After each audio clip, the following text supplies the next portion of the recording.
Soap is a salt of a fatty acid used in a variety of cleansing products.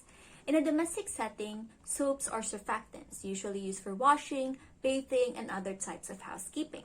Because soap is salt derived from an oil or fat, it has a unique chemical structure that looks like a balloon. The balloon head is a salt, a charged polar molecule, and it's connected to a string or tail of nonpolar fatty acids. The salty end is attracted to water while the fatty tail is attracted to the dirt or oil. When you mix soap with dirt and water, the soap molecules break up the dirt by forming circles around individual droplets. The fatty chain goes in the middle facing the dirt while the salt balloon forms the outside of the circle facing the surrounding water. The wheel-like structure is called a micelle.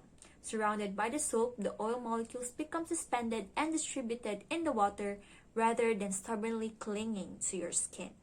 This allows the dirt and germs on your skin or clothing to be rinsed away with water. Washing with soap and water is an effective way to destroy and dislodge many microbes, including the new coronavirus. The coronavirus is a membrane of oily lipid molecules which is studded with proteins that help the virus infect the cells.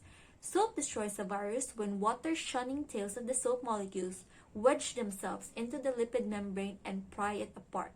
Soap traps the fragments of the destroyed virus in the micelles, which is then washed away in water.